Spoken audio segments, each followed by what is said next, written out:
Shalom. Before I start, I want to give all honors and glories and praises to Yahweh, Bahashem Yahawashi, Bahashem Mahawakakodash, Yahweh, which is the one true name of the Heavenly Father, Yahawashi, who the world ignorantly calls Jesus Christ, but his one true name is Yahawashi. Double honors to the elders and the apostles of Great Millstone, who will well and teach well, because those are the men who I learned this truth from through the spirit and power of Yahweh Bashim Ashai. Peace, blessings, salutations to the hopeful elect, and shalom to you, sincere brothers scattered abroad, pushing forth this word in truth and sincerity. I am the brother Mashiach Arazakah from the servants of Yahweh Yahawashi Camp, Las Vegas, Nevada branch, and pretty much this is going to be titled as Hebrews 101. I'm going to do different parts. In this lesson because it's really long, and this lesson is going to be titled as Genesis 49 breakdown. This is off the top of the head. I just want to show you guys. I don't have no notes with me. I'm just going to go off the top of the head through the spirit, and Lord willing, this lesson is edifying. You know, I always don't use no notes, but it's been a minute since I did this breakdown, and I'm pretty much, you know, doing a lesson for edification purposes, and I'm also doing a lesson, you know, just to see if I remember. So this is Genesis 49 and verse 1. Lord willing, this lesson is edifying. It says, "And Jacob called unto his sons and said, Gather yourselves together, that I may tell you what shall befall you in the last days." Come, that word befall, it means the word befall in the Hebrew means bakwaya'ah, which means encounter. All right, and it says, "Which shall befall you in the last days," and that word "last" goes into the Hebrew word future prophecy, future event, which is Achrayath, Salakia, if I'm saying it right, which means future prophecy, future event. Let's read it from the top again. This is Genesis 49 and 1. It says, "And Jacob called unto his sons and said, Gather yourselves together, that I may tell you which shall befall you in the last days." So we've been in the last days. We've been in the last days since the Messiah first stepped foot on the scene, and we can prove that too. This is Hebrews.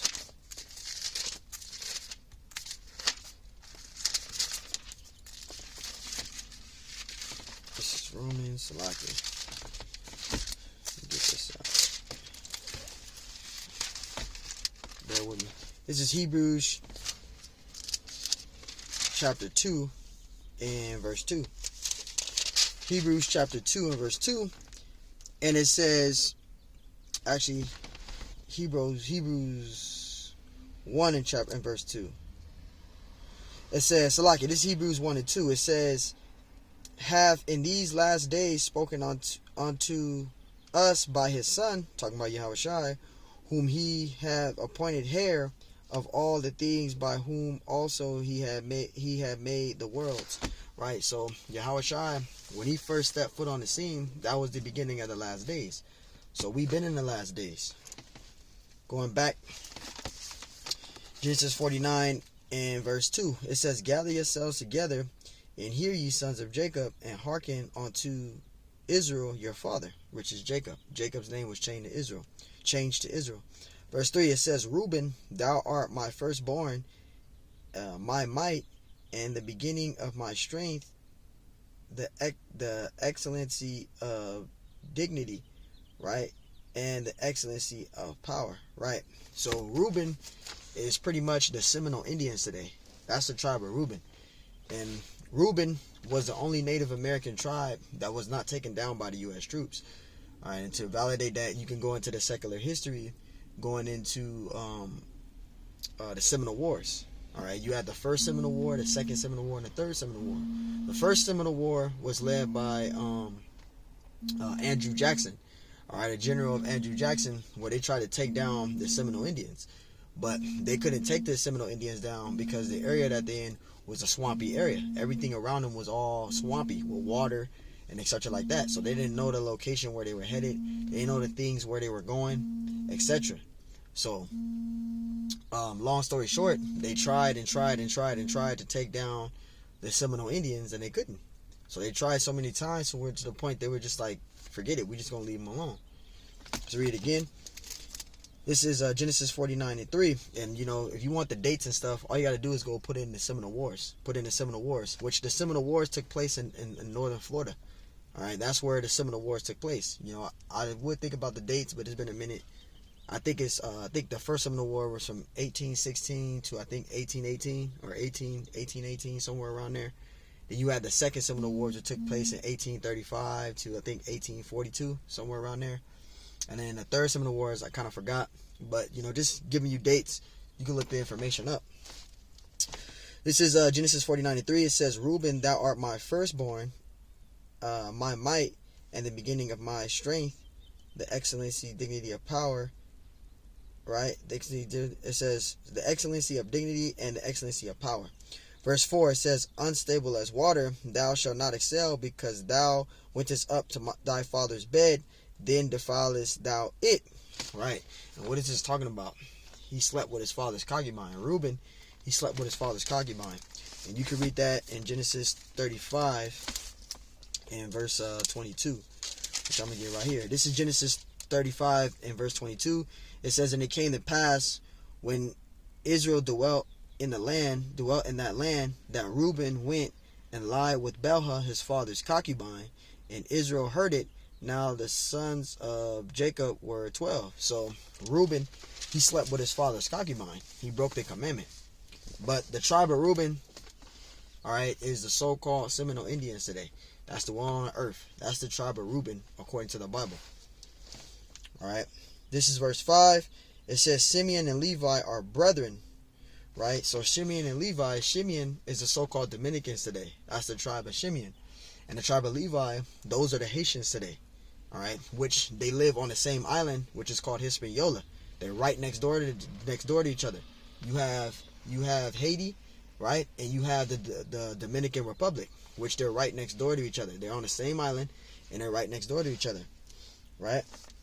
And it says instruments of cruelty are in their habitations, right? And what is that cruelty? That cruelty is they go down to Suriname. The Haitians, they go down to Suriname, and they pretty much cut the heads of the heads of the people down in Suriname, and they take the skulls and they sell them to the voodoo priests. So that's that cruelty. All right, those Haitians, they practice a lot of voodoo, which those Haitians are the tribe of Levi today. Those are the Haitians. The Haitians are the tribe of Levi. Right? They do a lot of voodoo. It says, verse 6, it says, O my soul, come not thou into their secret. And their secret is that voodoo. They do a lot of voodoo. All right? And it says, unto their assembly, mine honor, be not thou united. Because they're not united.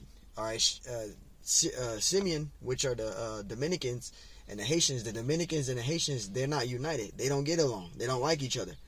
All right? The Dominicans look down on the Haitians because they're darker than them. So they don't get along.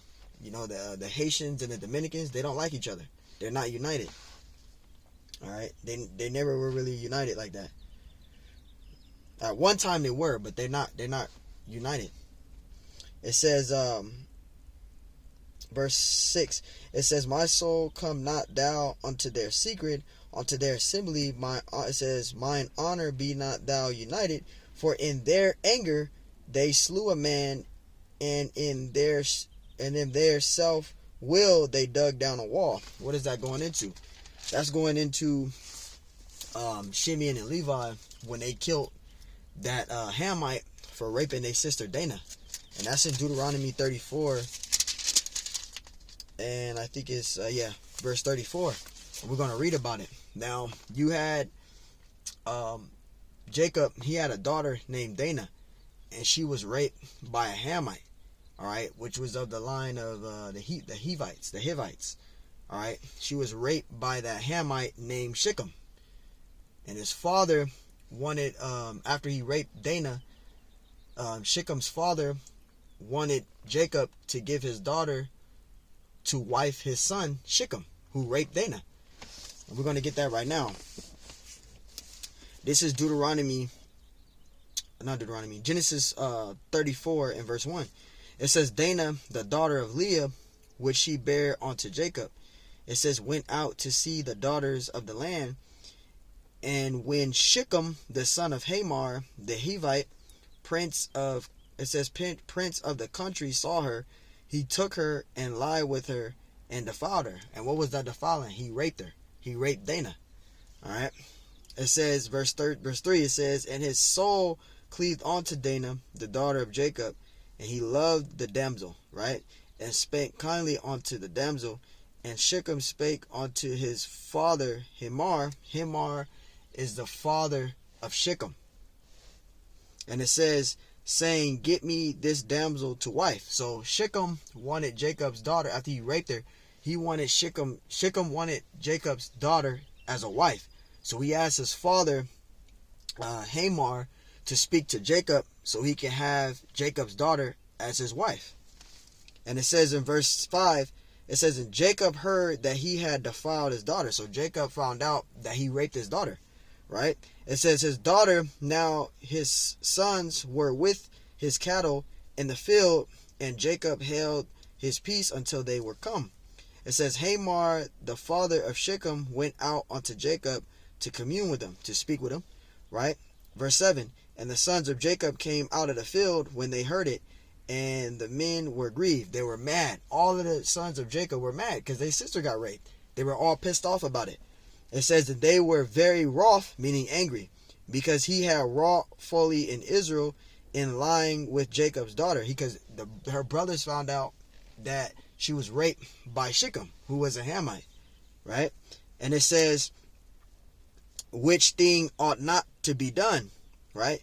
Verse 8, and Hamor communed with them, saying, the soul of my son Shechem long for their daughter. I pray you give her to wife. Verse 9, and make ye marriages with us, and give your daughters unto us, and take your daughters unto you.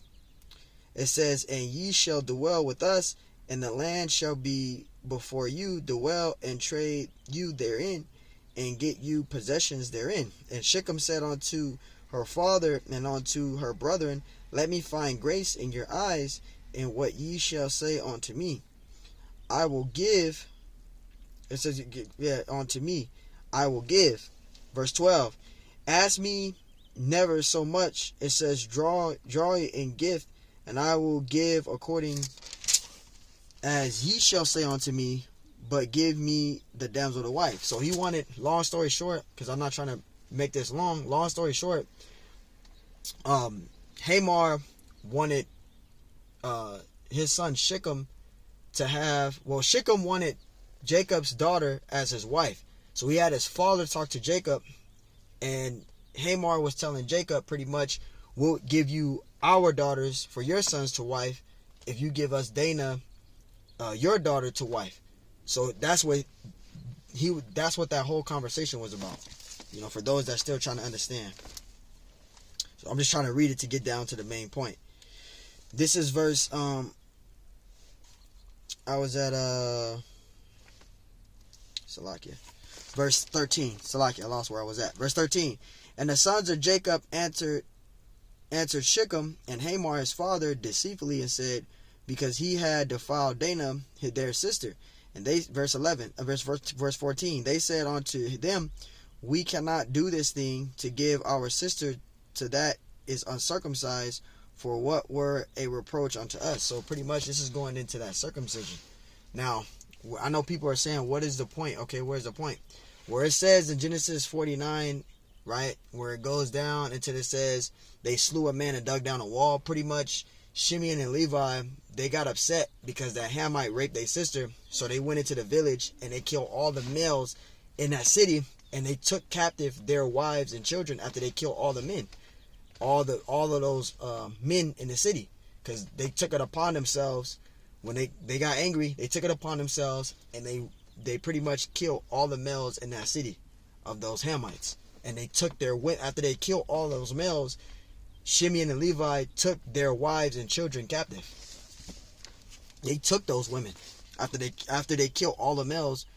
So in other words, I'm going to get to the sum of the matter, but in other words, Shimeon and Levi, which are the Dominicans and Haitians, they have an angry spirit. Those are the ones you do not want to piss off. Let's get back to the main point, because I just want to sum this up, because I know people probably, because I didn't explain that, people are probably wondering, okay, what's the point? That's the point. So I'm going to get to the point right now. Verse 14. And they said unto them, it says, we cannot do this thing to give our sister to one that is uncircumcised, for that were a reproach unto us. Verse 15, but in this will we consent unto you, if you would be as we be, that every male of you be circumcised, that will give our daughters unto you, and we will take your daughters to us, and we will dwell with you, and we will become one people. Verse 17, but if ye will not hearken unto us to be circumcised, then will we take our daughters, and we will be gone. It says in verse 18, it says, and their words pleased Hamor and Shechem, Hamar's son, and the young man preferred not to do the thing, because he had delight in Jacob's daughter. He preferred not to do the thing because he had delight in Jacob's daughter, and he was more honorable than all the house of father.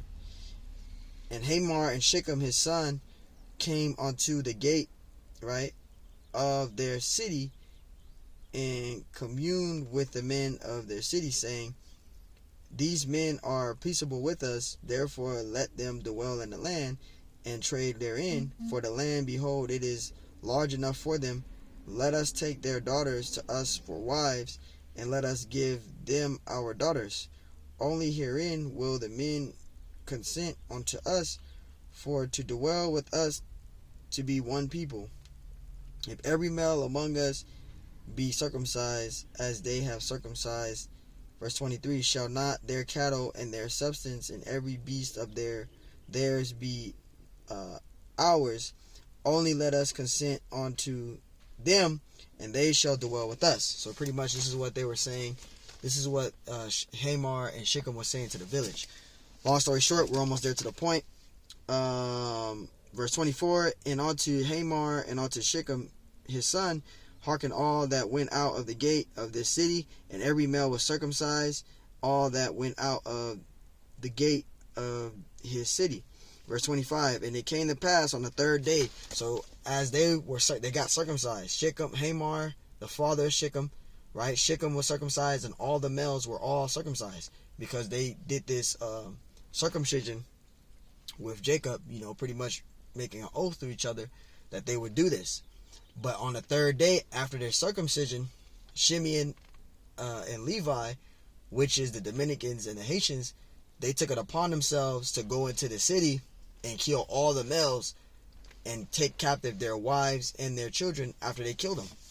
And this is the part that I'm getting to right here. Verse here it is, 25. And it came to pass on the third day, when they were sore, that two of the sons of Jacob, Shimeon and Levi, Dana's brethren, took each man his sword and came upon the city boldly and slew all the males. You see that? So Shimeon and Levi, they took it upon themselves to go into the city and kill all the males, right? And it says, verse 26, and they slew Hamor and Shechem his son. So they killed Hamor and they killed his son Shechem, right? And took Dana out of Shechem's house and went out. Verse 27, the sons of Jacob came upon the slain and spoiled the city, because they defiled their sister. Verse 28, they took their sheep, so they took their sheep, they took their oxen, they took their oxen, which is their cattle, right? Their asses, their asses, and that which was in the city. So they took everything, and that which was in the field. Verse 29, and all of their wealth, and all of their little ones, and their wives took they captive, and spoiled even all that was in the house. So they killed all the males, and they took their little ones and their wives captive after they killed all the males of that city, right? And it says, right here, it says, and their wealth and all of their little ones and their wives took their captive, and spoiled even all that was in the house. Verse 30, and Jacob said unto Shimeon and Levi, ye have troubled me to make me to stink among the inhabitants of the land, among the Canaanites and the Perizzites, and I being few in number, they shall gather themselves together against me and slay me, and I shall be destroyed, I and my house. And they said, should he deal with our sister as with an harlot? So, long story short, That's what pretty much happened. Now, let's go to Genesis 49, and we're going to read that part again. So now, you should know what that means. So now, Genesis 49, that was long though, but Salakia, Genesis 49, and verse 6. And it says, O my soul, come not thou unto their secret, unto their assembly, mine honor, be not thou united. For in their anger they slew a man. You see that? They slew a man, and in their self-will they dug down a wall. That's going into Shimeon and Levi taking it upon themselves, going into the city and killing all the males. After the third day of them being circumcised, they were circumcised as they were on the third day of their circumcision after being sore. Shimeon and Levi took it upon themselves due to Shechem raping their sister. They were really upset about that. So they took it upon themselves to go into the city and kill all the males. They took everything they had in the city. So when it goes into that slew a man and dug him down a wall, that's what that's talking about. Verse 7, it says, cursed be their anger. So they have a spirit of anger on them. Those Shimeon and Levi are the ones you do not want to piss off. With Shimeon is the so-called Dominicans, and Levi is the Haitians. Those people you do not want to piss off. They will mess you up. Those people there, they have the spirit of anger on them. You never want to piss them off. You never want to piss them off. Right? And it says, verse 7, this is Genesis 49 and 7. It says, cursed be their anger, for it was fierce, in their wrath, for it was cruel. I will divide them in Jacob and scatter them in Israel. So pretty much, Shimeon and Levi, they're not united. They live on the same island. They do not get along. All right, the Haitians, they practice a lot of voodoo, right? So they have a lot of cruelty. But when the Lord come back, things are going to be in order. But right now, Shimeon and Levi, they're messed up. In other words, this is Genesis 49 and 8. It says, Judah, thou art he whom thy brethren shall praise. Judah is the so-called Negroes today. That's the tribe of Judah, or AKA, you can call them African American, so-called African American Negroes. That's the tribe of Judah today. And when the scriptures say, Judah, thou art he whom thy brethren shall praise, because everyone follows Judah. Everyone mimics Judah. Everything Judah does, all the other tribes follow. You can see it through the spirit. When it comes to the hip hop or the fashion, when it comes to the fashion, the clothing, the style, everyone mimics Judah. Everyone follows after Judah. Judah is the top tribe. All right. It says, verse 8, Judah, thou art he whom thy brethren shall praise. Thy hand shall be in the neck of thine enemies. Thy fathers shall bow down. It says, thy father's children shall bow down before thee. Right? Because when that time comes, we're all going to bow before Judah. All the tribes are going to bow before Judah, because Judah is the 12th tribe. I mean, Judah is the top tribe. So like it. Judah is the top tribe, which I was trying to say. All right, Yahushai sprang out of the tribe of Judah. Judah is the top tribe. Yes, Reuben is the firstborn, but Judah is the top tribe that the Lord is dealing with the most. All right, he loves all the 12 tribes, but he's dealing with Judah the most. Judah is the top tribe. So all the tribes are going to bow before Judah. Right? Judah is the spirit of that lion. Right? And it says, I read from the top, verse 8, Genesis 49:8, Judah, thou art he whom thy brethren shall praise. Right? It says, thy hand shall be in the neck of thine enemies. Thy father's children shall bow down before thee. And it says, thy hand shall be in the neck of thy enemies. Who is that talking about? That's talking about Judah. Judah was in captivity too. Esau. All right? Esau had Judah in captivity. Right? Esau is oppressing Judah. You know, you had Judah also amongst the other 17 heathen nations. But one of the main captivities was Esau ruling over Judah. All right, Judah, it was in the neck of thine enemies, right? Esau, he's oppressing Judah the most. He's oppressing all of us, but Judah's getting oppressed the most. Judah been through a lot the most. Finishing up, it says, thy hand shall be in the neck of thy enemies, thy father's children shall bow down before thee. I just want to break that part down. Verse 9, Judah is a lion's whelp from the prey, right? It says Judah is a lion's whelp from the prey, my son, thou art gone up.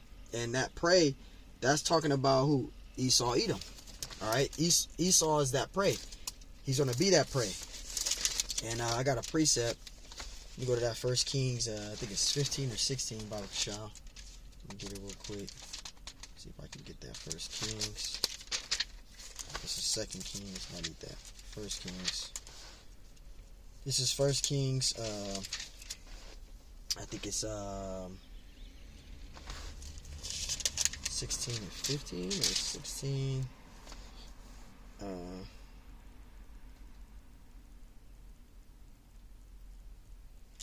I think it's so I think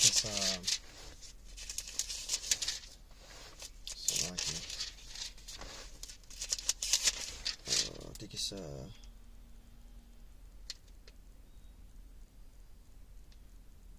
yeah, Salakia. 1 Kings 11 and 15. Salakia. This is 1 Kings 11 and 15. It says, for it came to pass when David was in Edom, and Joab, the captain of the host, was gone up to bury the slain, after he had smitten every male in Edom. So David and Joab was in the land of Edom for 6 months. And as they were in the land of Edom for 6 months, they slayed all the males of Edom while they were on the land for 6 months. Let's prove it. It says read from the top. This is 1 Kings 11 and 15. It says, for it came to pass when David was in Edom, and Joab, the captain of the host, was gone up by the slain, after he had smitten every male in Edom. You see that?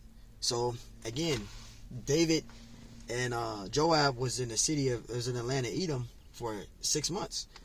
And as they were in their land for 6 months, they killed all the males. Verse 16, it says, for 6 months did Joab refrain there with all Israel, until he had cut off every male in Edom. See? So as they were in the land of Edom for 6 months, they slayed all the males of Edom.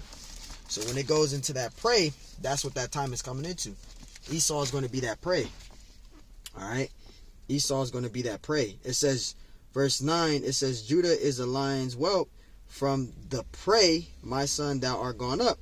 It says, he stooped down, he crouched as a lion, and as an old lion. Right, because right now, Judah is that old lion. Jake is getting killed left and right. He's that old lion. But the Lord is going to re-strengthen him, and he's going to go back into that young lion again. He's going to go into that young lion, and he's going to war up. It says, who shall rise him up? Yahushua is going to rise them up. Yahushua is going to rise up Judah, and as he rises up Judah, Ephraim's going to rise up. After Ephraim rises up, you're going to have the rest of the tribes to rise up. And that's in Zechariah. That's mentioned in Zechariah too. Let me get that. You know. And after that, I think I'm going to wrap it up. I'll probably break down a couple more precepts. But bear with me, because I need that Zechariah 9 real quick. It's Malachi. This is Zechariah 9. And bear with me. This is Zechariah 13, actually. Zechariah 13 and 13, I believe. Zechariah 13. Is it 13? I think it's 13 and 9, I believe. No, I'm tripping. It's Zechariah 9.